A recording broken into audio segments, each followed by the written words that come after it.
Good morning, friends. Let us start another new topic related to pharmacology and pharmacology made easy. And here the two topics what we talk is called as hypnotic and sedatives. It is one of the CNS diseases and CNS disorders where the CNS has been disturbed because of your neuronal imbalance. And here we are dealing with two words here, what is called as a sedative. A sedative is a drug which is used to calm down your body in order to make your control position so that the person may not be feeling much anxiety, and also the person may have emotional imbalance and also the physical imbalance. So in order to reach all these in a controlled manner, so what we need to do, we need to take a sedative. So here we can do the definition of a sedative in a small words. So it's a drug that calms down and decreases anxiety without disturbing the sleep. Without disturbing the sleep means the sleep may not be disturbed, but the person will calm down within the sleep. Whatever he is intended to sleep, if he wants to take that tablet and sleep there, he calms down his body. Once again, if at all he awakes from that, he'll feel so cool and he calms down with his anxiety. And the emotional balance and the physical balance will be maintained in a controlled manner. So this is called as a sedative. So now we'll come to the second word. What is hypnotics? A hypnotics is a word, it's the higher version of sedative. That means the person who is not able to control with a small sedative, and the person may go for his anxiety within more and more time, the person is prescribed with a hypnotic. And hypnotic, I have given you the small definition over here. A drug that causes sleep which is equal to sleep but not the natural sleep. So what it is recommended that the person who is having that particular condition may have to go for the sleep, but it's not the natural sleep what the natural sleep looks like, but it is an artificial sleep in order to make the person calm down, in order to make the person calm down its anxiety, in order to make the balance of the emotion and also make the balance of the physical activity, and who goes for the further activity in a controlled manner. So this can be taken in that. And when we are talking that it is equal to sleep but the natural sleep, we have to see about two words here. One is called REM and the other one is called as NREM. REM. What is REM? REM stands for rapid eye movement and NREM stands for non-rapid eye movement. So what these two are recommending?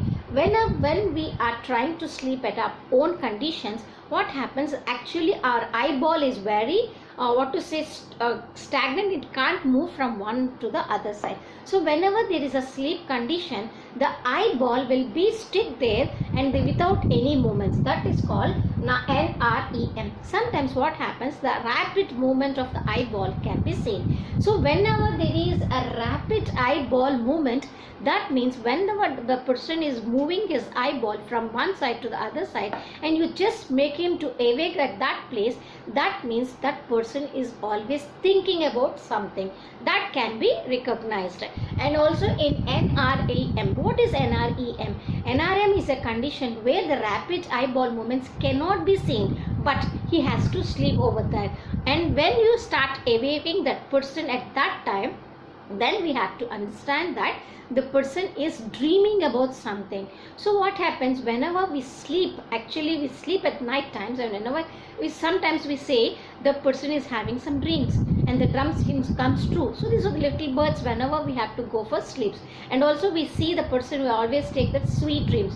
So these are the little bit terms when we are trying to make sleep ourselves. So whenever there is NREM, that is the movement of rapid eyeball movement is not able to see there, and we start awaking that person, that means we are making that person to dream about something. He is dreaming about something. So when we start sleeping at one particular condition, always the REM and NREM follow the other.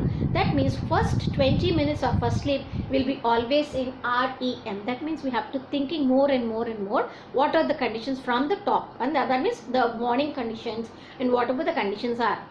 So always our brain starts thinking about something, and after 20 minutes of the sleep, he'll just go for the deep of his sleep, and that condition is called as NREM, nothing but non-rapid eye movement. And that particular condition, we can see that the person is going for the 3D imaginations of something. That means he's going for the dreaming, and that can be an REM. So here what we need to understand that the hypnotics are the conditions or the drugs which cannot disturb both of these them, but it has to give you sleep which is not intended for both of them. So this is called as a equal to sleep, but it is not the natural sleep.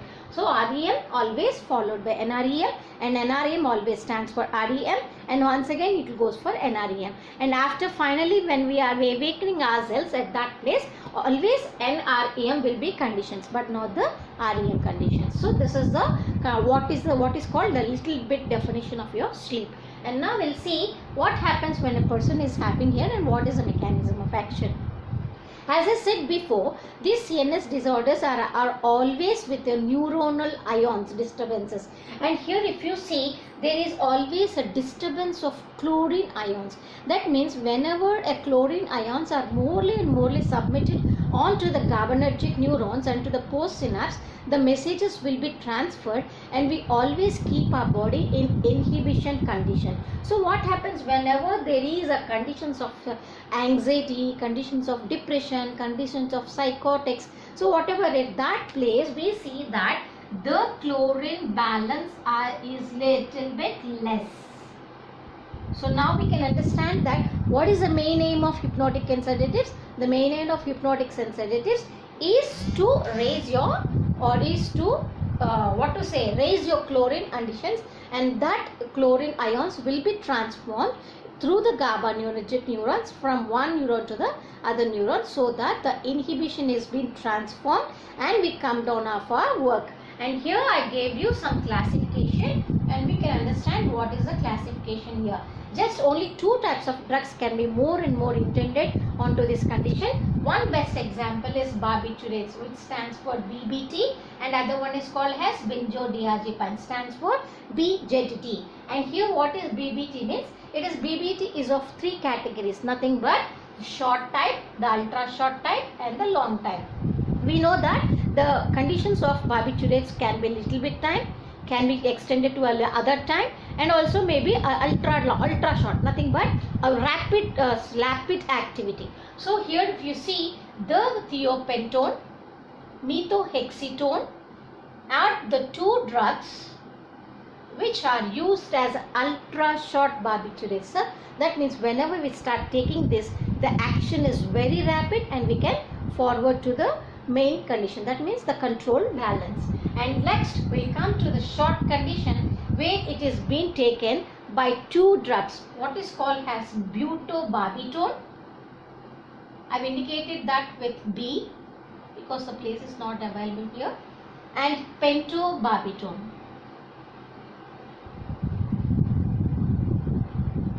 So whenever it is B, we can understand that it is barbitone because it is a category of barbiturates. And so two drugs which are used for the small short pattern, not for the rapid action, but it will take little bit time.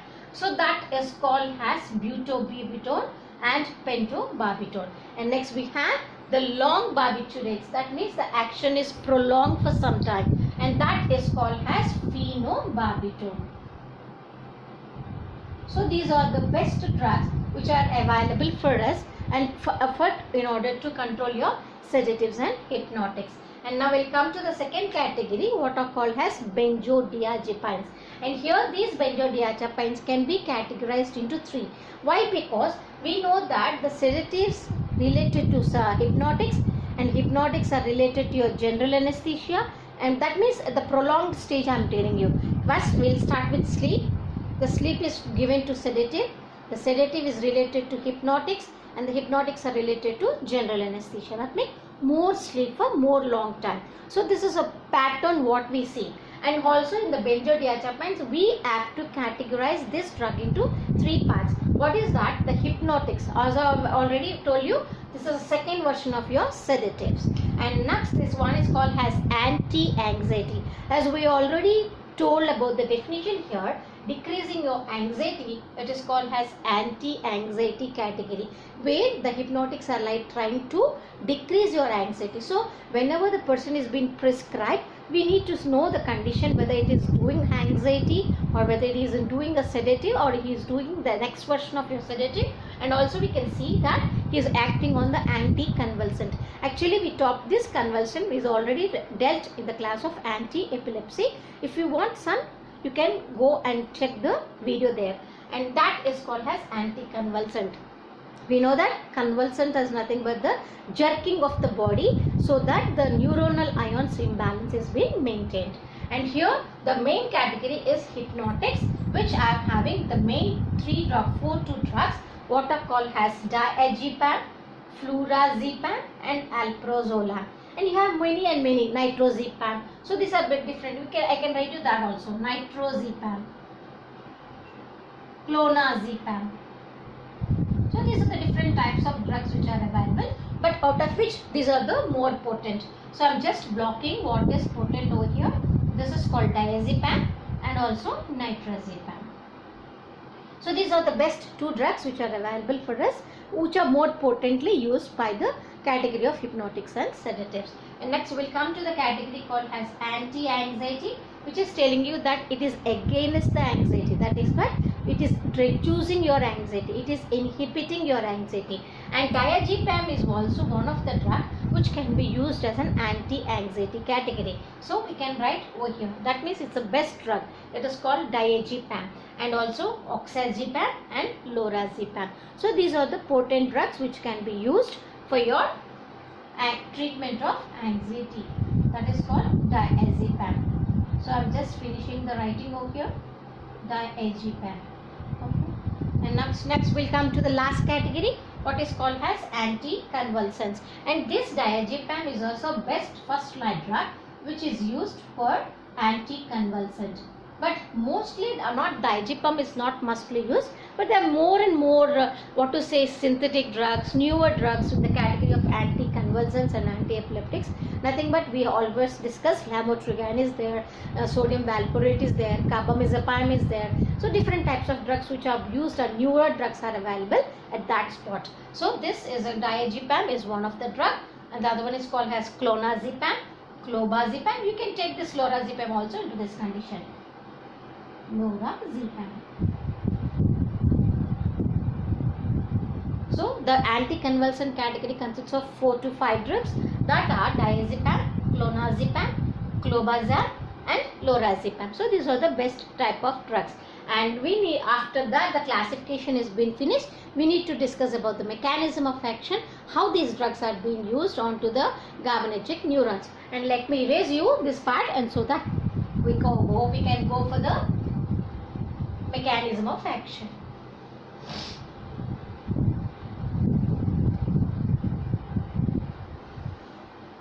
Now I am taking only one drug so that you can understand what it is and we can do it in a simplified manner. And here I already finished up with the picture, and this is a picture of GABA A. I am erasing this also.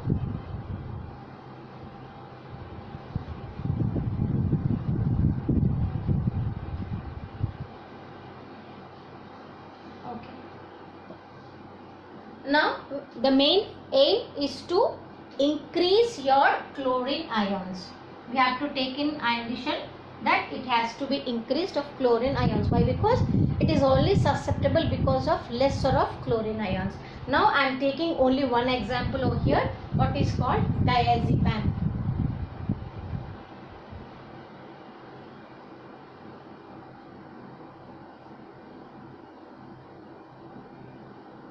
Or you can take it into pentobarbital, because we are dealing both of them at a time.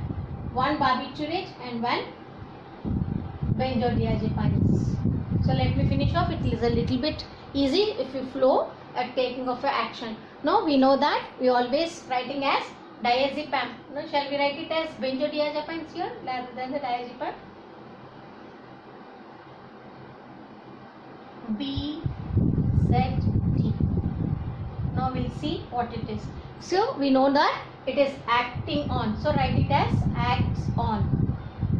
Finish off with the two words at the both of them. So where it is acting, we always know that they are acting on the GABAergic neurons. So finish off. GABAergic neurons.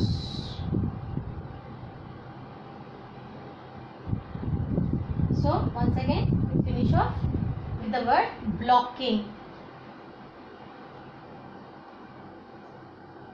Or you write it as facilitating. Why? Because it is not blocking but it is making some facilitation. So write it as facilitate. Here also we can write the word facilitate. Facilitate is nothing but making you easy for the flow. So what it is facilitating? It is facilitating the flow of Cl minus ions. So both of them will have the same flow of Cl minus ions. So both of them will have the same condition. So what it is facilitating? It is facilitating the chlorine ions. Now we have to change a little bit over here, because the facilitating of chlorine ions into the center of your GABAergic neurons has to be done with the two sites. What is that? It is called as GABA site, which is present over alpha and beta ions. So whenever the type of diazepams or the benzodiazepines, they start acting on the GABA sites. These are called as GABA site. Right? What it is doing? The benzodiazepine, you can see here some type of categories over here. I have done it with a small semicircle, one triangle, one circle.